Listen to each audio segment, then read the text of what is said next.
J'aurais aimé les connaître lorsque j'avais 21 ans. Il n'y a que 3 règles que vous devez suivre. La vie n'a pas à être compliquée. Nous nous compliquons trop la vie. Je vais faire 5 suppositions sur les personnes présentes dans cette pièce aujourd'hui.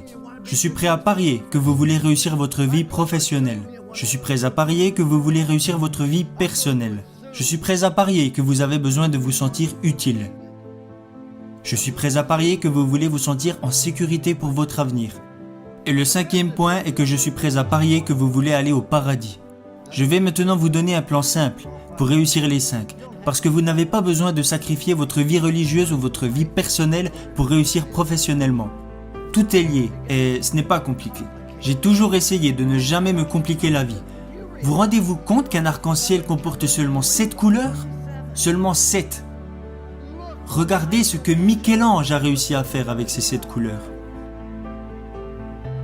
Il existe seulement 7 notes de musique. Regardez ce que Beethoven a réussi à faire avec ces 7 notes. Il existe seulement 10 chiffres. Regardez ce que Bernard Madoff a réussi à faire avec ces 10 chiffres. Le point que je veux soulever est que la vie n'a pas à être compliquée. Vous avez besoin de 4 choses dans votre vie. Et s'il vous manque une de ces 4 choses, vous ressentirez un vide énorme. Premièrement, tout le monde a besoin d'avoir quelque chose à faire. Deuxièmement, tout le monde a besoin d'avoir quelqu'un à aimer. Troisièmement, tout le monde a besoin de croire en quelque chose et dans mon cas, je crois en Jésus-Christ, notre Seigneur et notre Sauveur. Et le 4e point dont vous avez besoin dans votre vie est que vous devez avoir un but à atteindre. Que voulez-vous faire maintenant ? Ayez des buts et des rêves ambitieux. Je crois que c'est absolument essentiel. Ne reproduisez pas les erreurs que j'ai commises. J'ai fait beaucoup de choses stupides dans ma vie, mais laissez-moi vous révéler la bêtise que je regrette le plus. Quand j'ai débarqué à l'université de Notre-Dame, j'ai pris l'équipe qui était au plus mal pour la mener au sommet pendant 9 années consécutives. Chose que personne n'avait réalisée avant et que personne n'a refait depuis. Nous sommes arrivés au sommet et nous y sommes restés. Voilà la chose que je regrette le plus. Vous savez, il y a un dicton qui dit « Vous progressez ou vous mourrez. Soit l'arbre grandit, soit il meurt. » Il en va de même pour votre mariage, il en va de même pour votre business ou pour vous-même en tant que personne. Et je ne dis pas ça parce que je suis vieux, même si maintenant mes bougies d'anniversaire coûtent plus cher que mon gâteau. Cela est plutôt en rapport avec les efforts que vous devez faire pour vous améliorer. Nous avons atteint le top et j'ai dit nous y sommes arrivés, restons comme ça, ne prenons plus de risques. Nous avons terminé second du championnat et tout le monde a dit que j'étais un idiot. Alors que le gars qui termine dernier au concours de médecine, lui, il l'appelle docteur. Ça me semble injuste. Quand j'ai quitté Notre-Dame, je n'aurais jamais pensé entraîner à nouveau. Où aurais-je été après Notre-Dame ? Ma mère disait, quand tu quitteras Notre-Dame, tu iras directement au paradis, t'asseoir à côté du pape. Tu n'auras plus l'âge d'entraîner. Alors, je suis parti vivre dans une ville où l'âge moyen ne faisait qu'augmenter. Et là, ce que j'y ai découvert est que je n'étais pas fatigué d'entraîner. Vous devez avoir un but, un rêve à atteindre. Et même si vous avez déjà accompli de grandes choses, qu'en est-il à présent ? Je vais vous dévoiler un plan simple pour réussir les 5 hypothèses que j'ai faites au début de ce discours. Je crois vraiment aux choses que je vais vous dire car elles ont marché pour moi et j'aurais aimé les connaître lorsque j'avais 21 ans. Il n'y a que 3 règles que vous devez suivre. Règle numéro 1, faites ce qui est bien. Faites le bien, évitez le mal et si vous avez un doute, regardez dans la Bible. Je ne crois pas que c'est bien de retrouver le portefeuille d'un coéquipier avant même qu'il l'ait perdu. Ça s'appelle du vol, mon garçon. Je l'ai trouvé, oui, mais il ne l'avait pas encore perdu. Faites ce qui est bien. Il n'y a jamais de bon moment pour faire de mauvaises choses. Et il n'y a jamais de mauvais moment pour faire de bonnes choses. Faites le bien et soyez honnête avec vous-même. Jeunes gens, profitez de la vie, amusez-vous.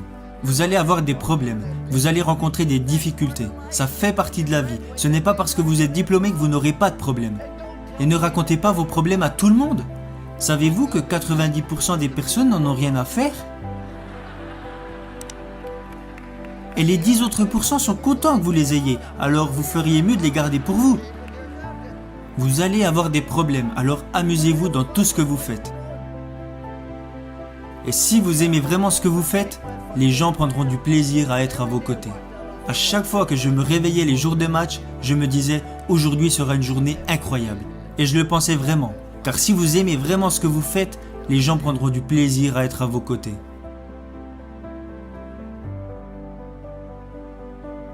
Règle numéro 2.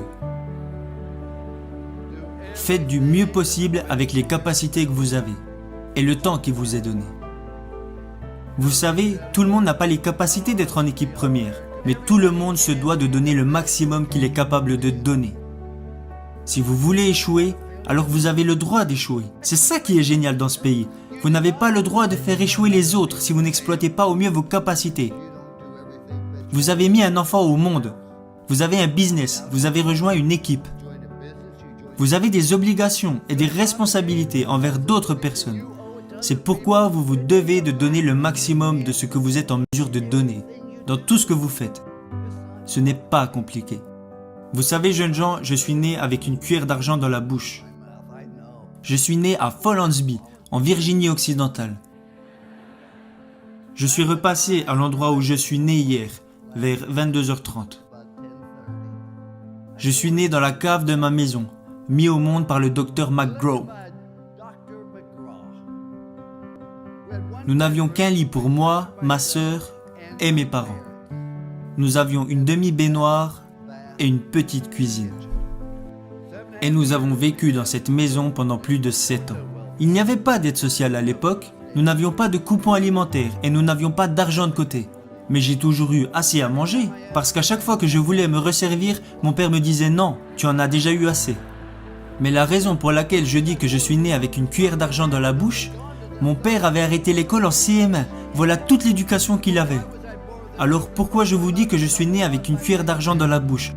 C'est parce que mes parents m'ont appris que la vie est une question de choix, et qu'ils soient bons ou mauvais, ce sont vos choix qui vous définissent. Alors ne blâmez jamais les autres, car si vous recevez une bonne éducation et que vous êtes prêt à travailler dur et à surmonter les problèmes et les difficultés, alors dans ce grand pays, vous pouvez accomplir des choses extraordinaires. Voilà pourquoi je dis que je suis né avec une cuillère d'argent dans la bouche. Ma dernière règle est de montrer aux autres que vous vous souciez d'eux. Vous ne pouvez pas entrer dans une pièce et dire « Hey, je suis là, regardez-moi » Non. Dites plutôt « Je suis là, comment puis-je vous aider ?» Ce n'est pas si compliqué. Souciez-vous sincèrement des autres, car vous pouvez impacter la vie de chaque personne que vous rencontrez par un sourire, un mot gentil ou un encouragement. Parce que vous voyez, quand vous faites de bonnes choses, les gens seront toujours plus à même de vous faire confiance. Ma femme et moi, nous sommes mariés car nous avons trouvé cette confiance en nous, et nous ne l'avons jamais perdue. Le seul moyen de vous faire confiance est de faire des choses bien. C'est ce que Dieu veut que nous fassions. Faites de bonnes choses. Le second point est de faire le maximum avec les capacités que vous avez. Parce que quand les gens apprendront que vous vous êtes engagé à viser l'excellence, ils auront envie de vous suivre. Aidez les autres et souciez-vous d'eux. Parce que beaucoup d'entre vous vont avoir du succès et gagner beaucoup d'argent. Mais quand vous mourrez à la fin, à quoi vous servira-t-il ? Mais heureusement, beaucoup d'entre vous vont plutôt choisir de devenir signifiants. Être signifiant, c'est quand vous aidez les autres personnes à réussir. N'est-ce pas là vraiment le but de la vie ?